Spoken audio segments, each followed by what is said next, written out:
안녕하세요. 세상을 이롭게 하는 일에 관심 많은 승무원쌤 김용숙입니다. 이준석 개혁신당 후보 이재명의 새로운 비리를 폭로했습니다. 이 언론에서 지금 조명하지 않고 있지만 굉장히 이준석 후보 중요한 이야기를 했다고 생각이 됩니다. 다름 아닌 재생에너지와 관련된 얘기입니다. 그거는 조금 이따 얘기하기로 하고, 이준석 후보 역시 커피 원값 120원을 공격하고 나섰습니다.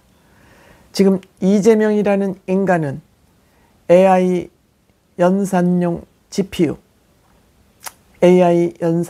GPU가 한 장에 5천만 원 정도 한다 그럽니다. 이렇게 5천만 원 하는 AI 전산용 GPU를 이재명은 120원이라고 주장할지도 모른다. 커피 원가를 120원이라고 주장했고, 이로 인해서 이재명의 지지율이 많이 떨어졌다는 분석 없지 않아 있습니다.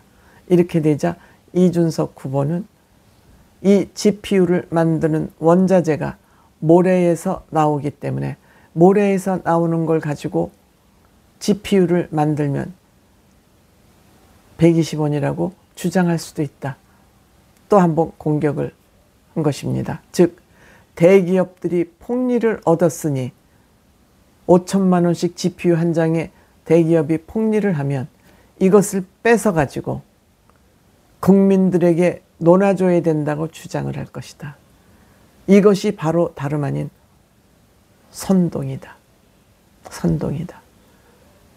커피 원두값이 120원이라고 그런 것은 커피값이 비싸다고 대중들의 편을 들기 위해서 이 얘기를 낳았고, 저의 치적을 자랑질하기 위해서 이 커피 원값 120원을 주장했다가 지금 폭탄 세례를 받고 있습니다. 이준석 이러면서 낡은 세대가 물러가야 되는 이유다, 이렇게 선동 정치질하는 거. 또한 이재명이 부정선거 지금 주장을 하고 국민의힘을 공격하고 있지만 2012년 이재명은 김어준 등등이 주장하는 부정선거에 동의했다. 또 공유를 했다. 이런 것을. 그러면서 네가 부정선거를 얘기할 자격이 있어라고 공격했는데, 여기에 대해서 또 거짓말로 또 답변을 했는데, 하여튼 얘기 시간이 지나갔습니다. 그 다음에 천안함 음모론, 충동, 잠수함이 충동해서 천안함 사고가 일어났고, 또 서부전선 포격 당시 주민들이 포격 사건을 몰라서 피신을 못했다고 했는데 이것 또한 거짓말이다. 그러니까 그동안 이재명이가 했던 거짓말을 하나하나 다 팩폭을 하고 나섰습니다.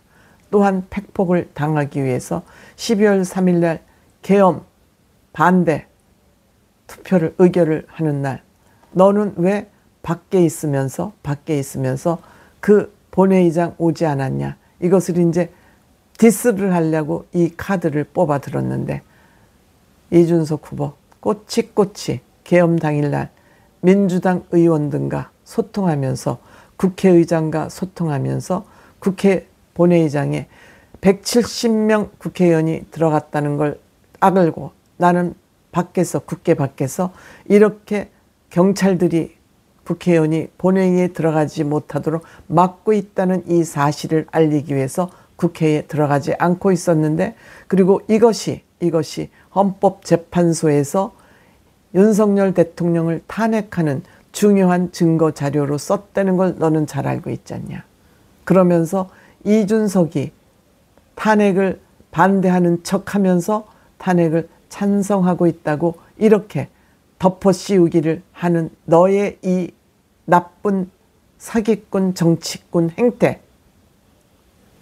그러면 국민의힘 말고 민주당의 국회의원들이 그 계엄 찬성 투표를 하자 안 들어간 사람들은 이 계엄을 반대한 것이냐고 역공격을 당했습니다. 역공격을 당했습니다. 그러면서 이준석이 또 단일화하는 것이 두려우니까 단일화 할 것에 대한 예측을 해보면 할 것 같다. 그것은 후에 내가 얘기하겠다. 즉 3차 토론에서 너 거짓말한 거 짚겠다 이런 얘기입니다. 이건 두려움의 반로죠. 두려움의 반론입니다.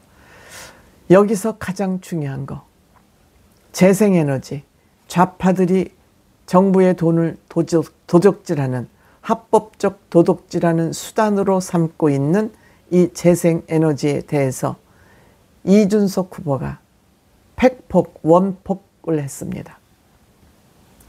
원자력이 지금 친환경 에너지로 기후총회, 글로벌 기후총회에서 인정을 했습니다. 즉 원자력 에너지는 친환경 에너지라고 세계에서 이미 공인한 에너지입니다.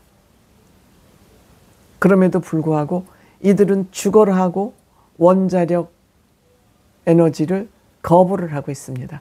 그 거부하는 이유는 명확합니다. 이들이 허가낸 국가 세금을 도둑질해 먹기 위해서입니다.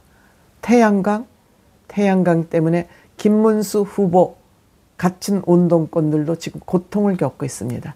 왜? 정부의 돈을 부정 수령해서 그걸 가지고 흥청망청 쓰다가 지금 정권이 바뀌니까 지금 조사를 받고 있는데, 이재명 정권이 다시 들었으면 이들은 다 없던 죄가 없어지는 겁니다. 이들이 지금 주장하는 건 재생에너지를 통해서 그들의 정치 자금을 마련하고 그들이 배두들기면서 먹고 살기 위한 합법적 도둑질 수단입니다. 그러면서 원자력 에너지는 보내고, 이들은 대한민국이 망하고 흥하는 거 상관없어요. 지네들 배만 불리면 되는 겁니다. 물론 국민의힘도 지네들 권력을 잡기 위해서는 나라가 망하는 것 좀 생각지도 않는, 그거에 비하면 굉장히 고차원적이라고 할 수 있죠. 그나마도 못하는 국민의힘은 병신들이죠. 여기에 이준석 후보가 굉장히 중요한 얘기를 합니다. 이것이 앞으로 이 정권이, 국민의힘이 정권 재창출을 한다면 이것이 지금 또한 이재명의 구속감이 될 수도 있다는, 저는 중요 발언을 했다고 생각합니다. 이재명은 합니다라는 컨셉 하에, 이재명은 합니다 하는 컨셉 하에 쌍방울 지주회사, 즉 이재명 때문에 지금 피를 보고 있는 쌍방울 지주회사 광림, 즉 쌍방울을 움직이는 지주회사 광림이 사업 다각화라는 명분을 가지고, 임시 주주총회를 해서 풍력 발전, 태양광 발전 유지 보수 사업을 하겠다고 발표한 적이 있다. 그러니까 풍력 사업, 태양광 에너지 발전 사업을 계속 유지 보수시키는 것을 쌍방울 지주회사가 앞으로 이런 사업을 다각화하겠다. 이 얘기는 무슨 얘기냐? 이들이 재생에너지, 풍력발전이나 재생에너지 사업을 하면서 쌍방울에게 이 사업을 밀어줘서 여기에서 생기는 이익을 백머니로 챙기겠다는 그러한 정책을 이재명이가 했다. 이것을 폭로를 한 것입니다. 굉장히 중요한 겁니다. 그 중요한 이유는 광림, 그 쌍방울의 지주회사 광림 투명 경영 담당자라 그러는 황윤석, 이름까지 됐습니다. 황윤석이라는 사람이 감정평가사로서 성남시장, 이재명 성남시장 당시 부동산 담당을 했었다. 그런데 이 쌍방울에 있던 황윤석이라는 사람이 당신 시장할 때 여기에서 같이 일하지 않느냐. 이것은 이재명 당신 네가 사적 이익을 챙기기 위해서 이런 짓을 벌였다는 또 다른 의심을 받기에 충분하다. 즉 대장동 사건과 똑같은 사업을 광림을 통해서, 즉 쌍방울 지금은 갈라졌습니다만 그때 그런 사업을 펼친 적이 있다. 여기에 대답을 해야 되는데 이재명이 그 교활한 시간 테크로 시간 테크로 여기에서 빠져나갔습니다. 저는 이번 두 번째 토론에서 가장 중요한 핵심, 앞으로 이재명의 또 하나의 범죄 사실을 밝혀낼 수 있는 중요한 사실을 이준석이 여기서 밝혔다. 굉장히 중요한 사실입니다. 엄청난 비리. 이거는 쌍방을 그 황윤석이라는 사람을 만나서 취재하면 기자들이 여기 붙어야 됩니다. 엄청난 비리가 또 터져 나올 수 있다. 이런 생각이 듭니다.